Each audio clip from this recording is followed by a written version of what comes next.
Hello students, आज जो हम एक्सपेरिमेंट स्टडी करेंगे इसका नाम है to determine absorption coefficient of gamma rays. ठीक है, ये हमारे पास गैमा रेज का ऑपरेटस है। इसमें सबसे पहले हम ऑपरेटस की बात करते हैं। इसमें है हमारे पास बीगर मुलर ट्यूब, इसको शॉर्ट में हम जीएम ट्यूब भी कह सकते हैं। ठीक है, ये है हमारे पास जीएम ट्यूब। इसमें हमने लास्ट टाइम लेक्चर में देखा था कि जीएम ट्यूब की मदद से हम रेडिएशन को डिटेक्ट करते हैं। ठीक है, वो सिंपल सा उसका फिनोमेना है, वो उस तरीके से जीएम ट्यूब जो है वो रेडिएशन को डिटेक्ट करेगा। तो ये हमारे पास डिटेक्ट करने के लिए इस्तेमाल होती है। अच्छा, उसके बाद अभी कैसल और स्टैंड विद होल्डर। कैसल ये पूरा जो बना हुआ है हमारे पास, जिसके अंदर हमने जीएम ट्यूब को फिट किया हुआ है, और इसके अलावा यहाँ पे कैसल है, कुछ इसके होल्डर हैं जहाँ पे हम लेड को जो है वो रखेंगे ताकि आगे फर्दर हम एक्सपेरिमेंट में इसको इस्तेमाल कर सकें। इसके बाद गैमा सोर्स। ठीक है, स्केलर भी है। स्केलर का मतलब है जो काउंट कर रहा है, रेडिएशन को काउंट कर रहा है, उसको हम यहाँ पे स्केलर से रिप्रेजेंट कर रहे हैं। अच्छा, उसके बाद हमारे पास गैमा सोर्स। गैमा सोर्स जारी सी बात है, गैमा सोर्स की हमने ऑब्जर्वेशन मेजर करनी है तो गैमा सोर्स हमें चाहिए होगी। ठीक है, ये है हमारे पास गैमा सोर्स। इसके बाद हमारे पास स्टॉप वॉच। स्टॉप वॉच जारी सी बात है, हमने टाइम मेजर करना है किसी भी खास ड्यूरेशन के लिए, तो उसके लिए हमें स्टॉप वॉच की ज़रूरत होगी। इसके अलावा एसी मेन। आप लोगों ने देखा होगा कि जब जीएम ट्यूब की मदद से हम रेडिएशन को डिटेक्ट करते हैं तो हमें वोल्टेज सोर्स लगानी पड़ती है, तो इसलिए हमें एक एसी मेन सोर्स भी चाहिए। इसके अलावा है स्क्रू गेज। स्क्रू गेज का मतलब है ये जो हम लेड की प्लेट्स रखेंगे यहाँ पे, ये जो लेड की प्लेट्स रख रहे हैं हम लोग, इसकी हमें थिकनेस मेजर होनी चाहिए। तो थिकनेस मेजर करने के लिए हम स्क्रू गेज यूज़ करेंगे। स्क्रू गेज जो है वो इसकी थिकनेस जो है वो मेजर करने के लिए इस्तेमाल होगा। उसके बाद lead foils of different thickness. ये हमारे पास डिफरेंट प्लेटें होंगी काफ़ी सारी जो कि लेड की बनी होंगी। ठीक है, ये सबसे पहले हमारे पास ऑपरेटर है इस एक्सपेरिमेंट का, जो हम इस एक्सपेरिमेंट में इस्तेमाल करेंगे। अच्छा, उसके बाद हमारे पास है फार्मूला यूज़, यानी कि फार्मूला कौन सा इस्तेमाल होगा इस एक्सपेरिमेंट में। तो जैसे कि नाम से ज़ाहिर है, एब्जॉर्प्शन कोएफिशिएंट एक्सपेरिमेंट में भी है कि हमने एब्जॉर्प्शन कोएफिशिएंट निकालना है। तो एब्जॉर्प्शन कोएफिशिएंट का फार्मूला है 2.303 divide by T. T thickness को रिप्रेजेंट कर रहा है, log 10 n not over n। n not हमारे पास काउंट रेट है विदाउट एनी फॉइल, यानी कि हमने ये लेड की फॉइल्स नहीं रखी हुई। इसके अलावा n जो है हमारे पास काउंट रेट है जब हम कोई ना कोई लेड फॉइल रख लेंगे। ठीक है, तो ये हमारे पास मेन फार्मूला है जो हमने फाइंड आउट करना है। तो इसका मतलब है इसके लिए हमें जस्ट ये चाहिए कि विदाउट लेड फॉइल्स हमारे पास रेडिएशन जो यहाँ से निकल रही हैं, ये जो गैमा सोर्स है यहाँ से जो रेडिएशन निकल रही हैं और जीएम ट्यूब तक पहुँच रही हैं, और उसके बाद जीएम ट्यूब की मदद से स्केलर जो है इसको काउंट कर रहा है वो कितनी है।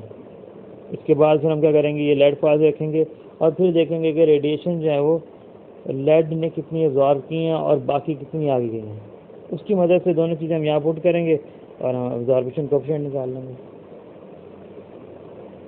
ठीक है, तो सिंपल सा इसका प्रोसीजर हमें पहले भी समझ आ गया। हम दोबारा से देख लेते हैं कि प्रोसीजर इसका जो है वो क्या होगा। Place the GM tube in the castle. GM tube हमने कैसर के अंदर रख दी, फिट कर दी। ये हमारे पास पहला स्टेप है। उसके बाद take out gamma source from its container carefully. Gamma source हमारे पास जहाँ भी पड़ी होगी वो हमने यहाँ पर ला के रख देंगे। ठीक है, यहाँ पे रख देंगे और बड़ी केयरफुली लानी है, क्योंकि आपको पता है कि रेडिएशन जो है वो इंसानी जिस्म के लिए हार्मफुल होती हैं। तो आपने रेडिएशन इसमें से क्योंकि खारिज हो रही होती हैं, तो आपने इसको बड़े ध्यान से लाना है और थोड़ा सा डिस्टेंस कर रख के लेके आना है, ताकि जो रेडिएशन निकल रही हैं इसमें से वो आपके ऊपर ना लग जाए, जिसकी वजह से हार्मफुल इफेक्ट ना हो। अच्छा, यहाँ पे हमने अब गैमा सोर्स रख दी। ठीक है, यहाँ तक हमारे पास जो है वो स्टेप नंबर 2 है। उसके बाद हम नेक्स्ट पेज पे जाते हैं, उसमें देखते हैं उसके बाद क्या करना है। उसमें कहा है कि 10 सेंटीमीटर, यानी कि मतलब आप किसी भी खास डिस्टेंस पे जीएम ट्यूब से रखें और उसको दोबारा चेंज ना करें। इसने कहा 10 सेंटीमीटर पर रखें, तो आप लोग 10 सेंटीमीटर पर रख लें, जहाँ पे रेडिएशन थोड़ी सी आ रही हो, जहाँ पे आप कैलकुलेशन इजीली ऑब्जर्व कर सकते हैं, वहाँ पर ये रखें। ठीक है, ये हम जो है वो इस डिस्टेंस की बात कर रहे हैं, यहाँ से लेके इस डिस्टेंस की बात कर रहे हैं कि ये जो है उसने 10 सेंटीमीटर का। आपकी अपनी मर्ज़ी है, आप इसमें डिस्टेंस कोई भी रख सकते हैं, लेकिन ड्यूरिंग एक्सपेरिमेंट फिर ये डिस्टेंस चेंज नहीं करना है। अच्छा, उसके बाद कहता है adjust the voltage of the scaler in the middle of GM region for 20 volt. आपको पता है कि काउंट रेट्स के लिए हमें वोल्टेज देना पड़ती है, तो हम मूवी सपोज कर लेते हैं कि 420 है। अब 420 हमने उसको दे दिया, उसके बाद ये स्टॉप हो जाएगा। हमने इसके बाद दोबारा इसको चेंज नहीं करना। उसके बाद 4th पॉइंट पे है switch the scalar make it 0। Scalar को 0 करेंगे तभी तो हम रेडिएशन को मेजर कर सकते हैं। अगर वो पहले से 0 नहीं है फिर तो हमारी कैलकुलेशन में एरर आएगा, इसलिए इसको पहले से ही हम क्या कर देते हैं, 0 कर देते हैं। उसके बाद है now change the switch to start position. हाँ, स्टार्ट पे हम ले जाते हैं ताकि जैसे ही हम स्टार्ट करेंगे हमारे पास स्टॉप वॉच ऑन हो जाए। ठीक है, स्टार्ट कर देंगे और 30 सेकंड के बाद जो है वो उसको हम स्टॉप कर देंगे। हम सपोज कर रहे हैं कि हम जो भी रेडिएशन है उसको 30 सेकंड तक डिटेक्ट कर रहे हैं। 30 सेकंड तक हमारे पास जितनी भी काउंट रेट्स आएंगी वो हमारे पास रीडिंग होगी एन की। ठीक है, वो हम बाद में देखेंगे कि हमने ऑब्जर्वेशन टेबल जो है वो कैसे फिल करना है। ठीक है, रेडिएशन हमने काउंट कर ली। उसके बाद अब क्या करेंगे, हमारे पास जितनी भी लाइट्स की प्लेटें हैं जिसको फॉयल हम यहाँ पे कह रहे हैं वो हम 1 बाय 1 रखेंगे और डिफरेंट थिकनेस के साथ जो है वो उसमें से देखेंगे कि कितनी गैमा रेडिएशन जो है वो लाइट के अंदर अब्जॉर्ब हो रही है। ठीक है, ये वाला एक्सपेरिमेंट करके हम यानी कि यही दोबारा स्टॉप वॉच ऑन करेंगे, 30 सेकंड तक रेडिएशन करेंगे, मेजर करेंगे और उसके बाद दोबारा प्लेट चेंज करेंगे और दोबारा ये स्टेप्स जो हैं वो फिर हम रिपीट करेंगे। ठीक है, ये 9th स्टेप में भी हमारे पास यही है। तो ये सिंपल सा प्रोसीजर है, हमने गैमा रेडिएशन को डिटेक्ट करना है विदाउट लेड फॉल्स और विद लेड फॉल्स। ठीक है, इसके बाद ये थोड़ी सी गैमा रेज की प्रॉपर्टीज बता रहा है कि गैमा रेज जो हैं वो क्या होती हैं हमारे पास। ठीक है, तो गैमा रेज के बारे में देखते हैं। रेडियो एक्टिव न्यूक्लाइड्स, यानी कि न्यूक्लियस से ये रेडियो एक्टिविटी निकलती हैं, उनको हम गैमा रेज कहते हैं। ठीक है, जिनकी हमारे पास वेवलेंथ जो है वो बहुत कम होती है। 10⁻11 से लेकर 10⁻13 मीटर तक इसकी वेवलेंथ होती है, जो कि बहुत कम है। और इसका बिहेवियर बिल्कुल वैसे ही होता है जैसे इलेक्ट्रोमैग्नेटिक रेडिएशन। इलेक्ट्रोमैग्नेटिक रेडिएशन कौन सी होती हैं, जो डेली बेसिस पे हमारे पास ये लाइट है, रेड कलर है, वाइट कलर है, ब्लू कलर है, ये सारी हमारे पास इलेक्ट्रोमैग्नेटिक रेडिएशन है। ठीक है, इसका बिहेवियर बिल्कुल वैसा ही होता है, लेकिन जस्ट इसकी वेवलेंथ बहुत कम होती है, जिसकी वजह से इसकी एनर्जी बहुत ज़्यादा होती है। ठीक है, आम जो लाइट होती है उसकी एनर्जी कम होती है, इसकी एनर्जी जो है वो ज़्यादा होती है। ठीक है, और इसकी एनर्जी को अगर हमने कैलकुलेट करना हो तो वो हम इससे इस फॉर्मूले से निकाल सकते हैं, E=H म्यू। H जो है हमारे पास प्लैंक कांस्टेंट है और म्यू जो है वो फ्रिक्वेंसी को रिप्रेजेंट करता है। जितनी फ्रिक्वेंसी ज़्यादा होगी उतनी हमारे पास एनर्जी ज़्यादा होगी। और फ्रिक्वेंसी का फार्मूला आपको पता है कि C/λ होता है, मतलब जितनी वेवलेंथ कम होगी उतनी फ्रिक्वेंसी ज़्यादा होगी और जितनी फिर फ्रिक्वेंसी ज़्यादा होगी उतनी हमारे पास एनर्जी ज़्यादा आएगी। इसके अलावा गैमा रेज का जो रेस्ट मैस है, यानी कि रेस्ट पर नहीं आती, इसका रेस्ट मैस 0 है। चार्ज से कोई चार्ज नहीं होता, इसका कोई स्पिन नहीं है। ठीक है, ये तीनों चीज़ें इसकी जो हैं वो क्या है हमारे पास 0 के बराबर है। ठीक है, तो ये आप लोगों ने याद रखना है। अच्छा, इसके बाद कहते हैं कि गैमा रेज जो है उसकी आयनाइजिंग पावर जो है वो बहुत कम होती है। आयनाइजिंग पावर का क्या मतलब होता है कि ये एटम को आयनाइज कर रहा है। ठीक है, वो इसकी कम क्यों होती है, इसकी ये रीज़न है कि जब भी, क्योंकि गैमा रेज के ऊपर तो कोई चार्ज नहीं होता, इसका मतलब है ये ना इलेक्ट्रॉन को अट्रैक्ट करेगा ना रिपेल करेगा। तो वो जो फोर्स होती है इलेक्ट्रोस्टैटिक फोर्स, वो तो ये अप्लाई कर नहीं सकता। सिर्फ कौन सी फोर्स अप्लाई करेगा, जो कि होगी इसकी direct electron by direct heating. अगर इलेक्ट्रॉन को डायरेक्ट हीट करेगा तो फिर ये इलेक्ट्रॉन को एटम से बाहर निकालेगा, इसके अलावा तो कोई जरूरत नहीं है। अट्रैक्शन फोर्स से नहीं लगा सकता, रिपल्शन फोर्स से नहीं लगा सकता, इसलिए सिर्फ जब भी डायरेक्ट हीट करेगा तभी वो इलेक्ट्रॉन को एटम से बाहर निकालेगा और एटम जो है वो आयनाइज हो जाएगा। इसलिए इसकी आयनाइजिंग पावर जो है वो बहुत कम होती है। ठीक है, और लेकिन ये मतलब काफ़ी सारे जो है वो मटेरियल में से जो है वो काफ़ी लंबे डिस्टेंस तक जो है वो ट्रैवल कर सकता है।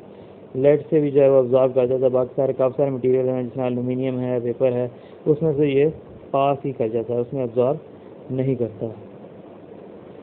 अच्छा, इसके बाद यहाँ पे ये बात बता रहा है कि जब भी न्यूक्लियस होता है हमारे पास, न्यूक्लियस के अंदर से पहले अल्फ़ा भी निकल जाता है और बीटा भी निकल जाता है। उसके बाद क्या होता है, ये न्यूक्लियस होता है, ये क्या हो जाता है, एक्साइट हो जाता है। ठीक है, एक्साइट हो जाएगा तो इसका मतलब है ये फिर अनस्टेबल है। स्टेबल होने के लिए फिर क्या करेगा, ये दोबारा डी एक्साइट होगा। एक्साइट का मतलब है कि जो प्रोटॉन्स है न्यूक्लियस के अंदर वो अपर स्टेट में चले गए, और डी एक्साइट का मतलब है वो दोबारा वापस अपनी निचली स्टेट पर आ गए। तो जैसे ही वो डी एक्साइट होंगे तो हमारे पास जो एनर्जी इमिट होगी उसको हम क्या कहेंगे, गैमा रेज। तो गैमा रेज ऐसे इमिट होती हैं। पहले रेडियो एक्टिविटी जब होती है न्यूक्लियस के अंदर तो अल्फ़ा रेज और बीटा रेज निकलती हैं। उसके बाद जो है वो एटम न्यूक्लियस जो है वो एक्साइट हो जाता है, और जब एक्साइट हो जाता है तो फिर वो अनस्टेबल स्टेट में चला जाता है। अनस्टेबल से वो क्या करेगा, दोबारा स्टेबल होने की कोशिश करेगा। जैसे ही स्टेबल होगा तो वो डी एक्साइट हो जाएगा। डी एक्साइट होगा तो फिर हमारे पास गैमा रेज इमिट होंगे। ठीक है, तो ये हमारे पास कुछ गैमा की प्रॉपर्टीज़ हैं, गैमा रेडिएशन की। तो ये भी आप लोगों को पता होनी चाहिए। वाइवा में कोई क्वेश्चन पूछ सकता है कि गैमा रेज क्या है और वो कैसे वर्क करती हैं।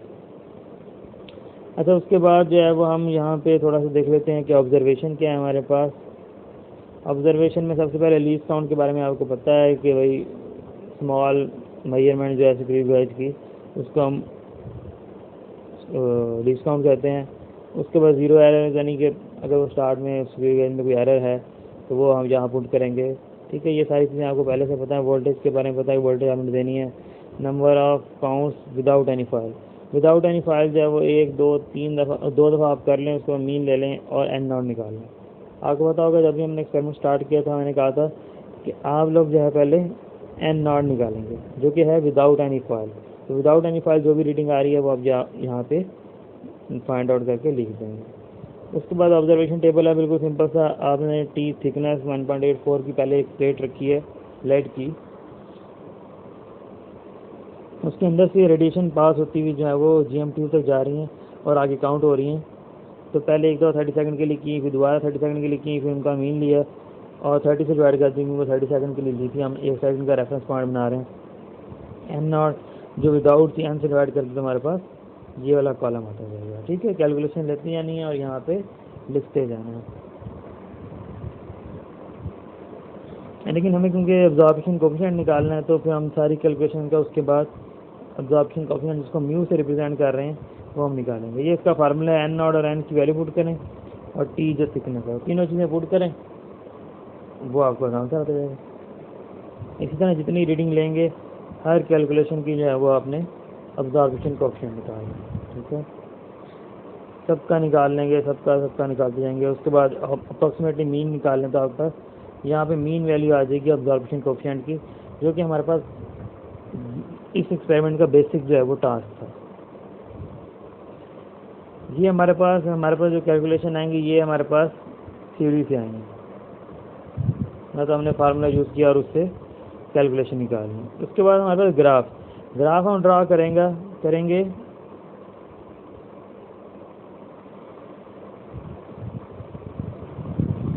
ठीक है, और लॉग नेचुरल 10n के बराबर दोनों ग्राफ बनाएंगे। फिर इफेक्ट तो हमारे पास ये वाला जो है वो क्योंकि डाउनवर्ड डिक्रीजिंग में हमारे पास एक ग्राफ की वैल्यू आ जाएगी। ठीक है, तो ये सारी वैल्यू हम पुट करें उसके अंदर तो हमारे पास वो ग्राफ आ जाएगा।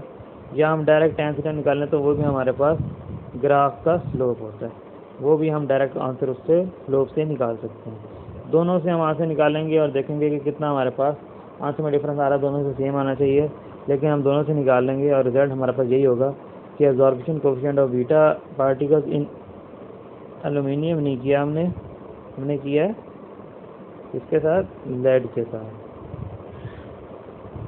LEAD।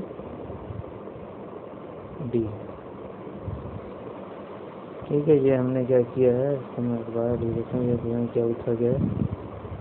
हमने किया है लेड के ऊपर, जिसको आप जो है वो सिंबल की फॉर्म में PB लिख सकते हैं। ठीक है, PB हमने लेड की फाज रखी नहीं, एल्यूमिनियम की नजर नहीं रखी। एल्यूमिनियम होता फिर तो ये सारी की सारी रेडिएशन इसमें से पास हो जाती, अब्जॉर्ब नहीं होती। ठीक है, इसलिए जो है ये हमारे पास लेड है। अच्छा, उसके बाद हमारे पास sources of errors and precautions. कुछ एरर्स हैं या प्रिकॉशन हमने लेनी है। AC main should be switched on when connection and setting are complete. AC जब भी ऑन करें जब आप कनेक्शन लगा लें, ज़ाहिर सी बात आप पहले लगाएंगे तो कोई भी शॉर्ट सर्किटिंग हो सकती है। The count display should be reset 0। जब आप कैलकुलेशन लेने लगें तो पहले आपने उसको 0 पर सेट करना है। तो start stopwatch should be adjusted to stop position before taking the reading. Stopwatch को भी ज़ाहिर सी बात आप पहले स्टॉप रखेंगे। The window of the GM tube should never be touched. Window को आपने नहीं टच करना, क्योंकि ये एक मीका विंडो इस पर होती है, उस पर अगर आप टच करेंगे तो वो ब्रेक भी हो सकती है, जो कि बहुत पतली होती है, ठीक है, और वो बहुत एक्सपेंसिव होती है, इसलिए इसको आपने टच नहीं करना ताकि ये डैमेज ना हो जाए। उसके बाद 5वां पॉइंट है counting should be stop as soon as 30 second are over. तो आपको पता है कि जैसे 30 सेकंड होंगे आपने काउंटिंग जो है वो स्टॉप कर देनी है। काउंटिंग तो खैर स्केलर कर रहा है, आपने काउंट नहीं करना, आपने जस्ट उसको भी स्केलर को स्टॉप कर देना। If the surface is to be shifted to castle then it should be done very carefully. मतलब अगर आप किसी चीज़ को मूव कर रहे हैं, रेडिएशन है, ज़ाहिर सी बात, तो आपने बड़ी केयरफुली से उसको मूव करना है। The source should remain covered with lid. Start में आपने सोर्स को जो है वो एक लिड से ढक देना ताकि रेडिएशन डिटेक्ट ना हो और वो पहले से जो है वो कोई एक्स्ट्रा रीडिंग जो है वो मेजर ना कर लो, ठीक है। ये कुछ प्रिकॉशंस हैं, ये भी आपने देखनी है कि एक्सपेरिमेंट में हमारे पास क्या होती हैं। अच्छा, उसके बाद ये कुछ वाइवा के क्वेश्चन हैं, ये भी मैं थोड़ा सा जो है इसको ब्रीफ कर देता हूँ। What are gamma rays. Gamma rays के बारे में पता लग गया कि ये इलेक्ट्रोमैग्नेटिक रेडिएशंस हैं जो कि शॉर्ट वेवलेंथ होती है और इनकी रेंज जो है हमारे पास 10⁻11 से 10⁻13 मीटर की होती है। इसके अलावा फ्रिक्वेंसी इनकी बहुत ज़्यादा होती है, एनर्जी जो है इनकी बहुत ज़्यादा होती है। ये हमारे पास क्या हो गया, गैमा रेज की डेफिनेशन हो गई। उसके बाद कहते हैं गैमा रेज एमिटेड कैसे होती हैं। आपको पता है न्यूक्लियस है, न्यूक्लियस में से पहले अल्फा निकलता है, बीटा निकलता है, न्यूक्लियस जो है वो एक्साइट हो जाता है, एक्साइट होने के बाद वो डी एक्साइट होता है, तो फिर हमारे पास गैमा रेज निकलती हैं। ये हम पहले देख चुके हैं। Is there any difference between gamma ray photon and photon. कह रहा है कि सिंपल फोटॉन और गैमा रे फोटॉन में क्या फ़र्क है। सिंपल सा फ़र्क है ये, जब न्यूक्लियस के अंदर जो है वो डी एक्साइटेशन होती है तो गैमा रेज निकलते हैं, गैमा रे फोटॉन निकलता है। जब बाहर इलेक्ट्रॉन के अंदर जो ट्रांजिशन होती है उसमें वो अगर डी एक्साइट होते हैं तो वहाँ से सिंपल फोटॉन निकलते हैं, ठीक है। तो जैसे ये फ़र्क है कि गैमा रेज जो है वो न्यूक्लियस के अंदर से निकलती हैं। अच्छा, उसके बाद क्वेश्चन नंबर 4 पूछ रहा है कि गैमा रेज डिटेक्ट कैसे करती हैं GM काउंटर में। GM काउंटर ट्यूब की हमने लास्ट टाइम स्टडी की थी कि इस तरह की एक ट्यूब होती है जो सेंटर में हमने कहा था पॉजिटिव चार्ज रखा था और at the end negative charge था, ठीक है। लेकिन यहाँ पे ऐसा नहीं होता। यहाँ पे क्या होता है, गैमा रेज यहाँ से आई, ट्यूब के अंदर एंटर होती है तो क्या करते हैं, यहाँ से इलेक्ट्रॉन जो है वो एमिट करते हैं। यहाँ पे होता है photo electric effect. Photo electric effect का मतलब होता है कि जब भी लाइट किसी मेटल सरफेस पे पड़ती है तो उसके अंदर से इलेक्ट्रॉन एमिट होते हैं। वो इलेक्ट्रॉन जब निकलेगा तो हमारे पास वोल्टेज में डिफरेंस आ जाएगा और हमारे पास जो है वो क्या होगा, काउंट जो है वो रजिस्टर हो जाएगा, ठीक है। तो उसमें थोड़ा सा डिफरेंट था, वो एक न्यूक्लियस जो है वो एक एटम जो है वो नेगेटिव और पॉजिटिव में डिवाइड हो जाता है और फिर हमारे पास काउंट रेट आता है। यहाँ पे ये डिवाइड नहीं होता, जस्ट जो है वो इलेक्ट्रॉन निकलता है मेटल सरफेस से, जिसको हम फोटो इलेक्ट्रिक कहते हैं।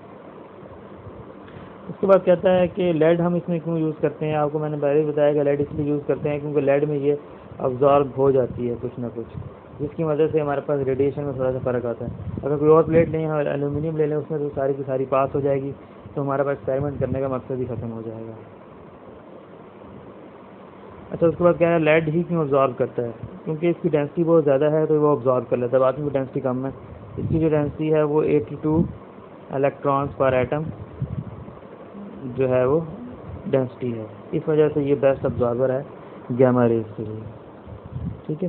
तो स्टूडेंट्स फिर यहाँ पे हम स्टॉप करते हैं। तो मैं होप करता हूँ कि आपको जो है वो आज का एक्सपेरिमेंट समझ आया होगा। तो अगर इसमें कोई भी क्वेश्चन है आपका तो आप उसको कभी भी कमेंट कर सकते हैं, उसको पढ़ें। जो भी क्वेश्चन है, कोई डिफ़िकल्टी है, आप उसको रिप्लाई भी कर सकते हैं, या अगर कोई जूम मीटिंग हमें रखनी है तो उसमें भी हम उसको डिस्कस कर सकते हैं, ठीक है। थैंक यू, अल्लाह हाफिज़।